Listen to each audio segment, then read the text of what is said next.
Shalom, selamat pagi. Mari kita mengawali hari ini dengan renungan. Bukan hanya sarapan, apalagi sekedar senyuman. Kita berdoa. Bapa Surgawi, kami sungguh mengucap syukur untuk kasih dan kebaikan-Mu dalam hidup kami. Pagi ini ada waktu bagi kami untuk hidup dan memulai kehidupan kami dengan mendengar kebenaran firman-Mu. Biarlah firman ini menumbuh kembangkan iman kami, sehingga kami boleh berakar, bertumbuh, dan berbuah banyak. Buah itu boleh dinikmati orang lain, dan nama Tuhan dimuliakan. Terima kasih Tuhan, demi Kristus yang hidup. Haleluya, amin. Bapak Ibu dikasih Tuhan, teks kita terambil dari 1 Samuel pasalnya yang ke-16, ayat 14 sampai ayatnya yang ke-23. Kita akan baca ayat 23. Dan setiap kali apabila roh yang daripada Allah itu hinggap pada Saul, maka Daud mengambil kecapi dan memainkannya. Saul merasa lega dan nyaman, dan roh yang jahat itu undur daripadanya. Tema kita hari ini, alat musik di tangan Tuhan. Bapak Ibu dikasih Tuhan, pernahkah kita memperhatikan sebuah alat musik? Misalnya kecapi, gitar, atau alat musik yang lain.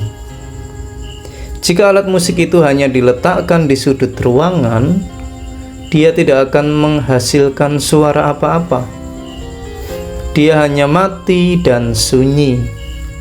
Jika alat musik itu dipetik oleh orang yang tidak bisa memainkannya, suaranya akan terdengar sumbang dan mengganggu telinga. Tetapi ketika alat musik yang sama itu jatuh ke tangan seorang pemusik yang ahli, dari senar-senarnya akan mengalir melodi yang begitu indah, menenangkan jiwa dan sanggup menghapus air mata. Kisah pagi ini mempertemukan kita dengan dua kondisi batin yang sangat kontras.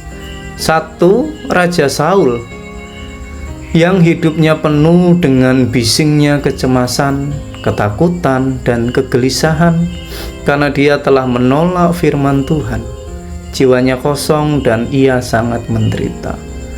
Kedua, Daud muda, seorang anak gembala dari desa yang tidak diperhitungkan, tetapi hidupnya dipenuhi oleh roh Tuhan di dalam keheningan padang penggembalaan.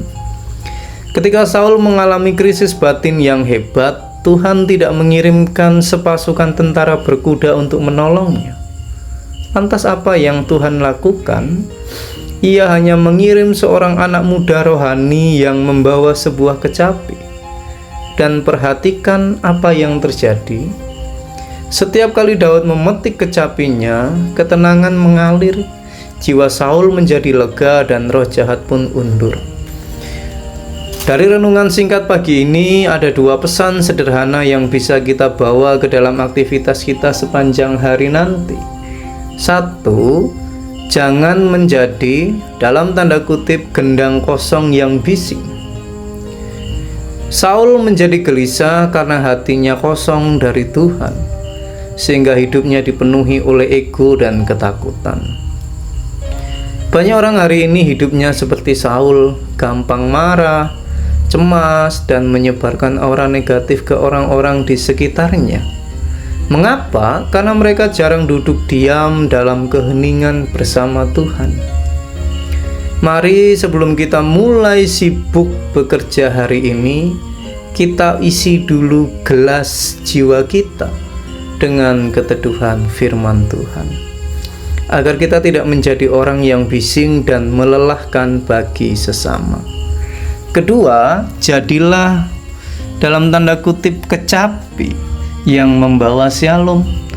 Daud tidak perlu berkhotbah panjang lebar di depan Saul. Dia hanya melakukan apa yang dia bisa, memetik kecapi dengan ketulusan hati untuk menyenangkan Tuhan. Namun tindakan sederhana yang diurapi Roh Kudus itu sungguh menyembuhkan jiwa orang lain yang sedang terluka. Hari ini Bapak Ibu, di tempat kerja kita, di tengah keluarga, di jalanan desa, ataupun di sepanjang hari aktivitas kita, Tuhan ingin memakai kehidupan kita seperti kecapi di tangannya. Kita tidak harus menjadi orang besar atau memiliki jabatan tinggi untuk bisa menolong sesama. Mulailah dengan senyuman yang tulus, telinga yang mau menyimak keluh kesah tetangga, mata yang memperhatikan kesusahan orang lain. Tindakan kecil seperti itulah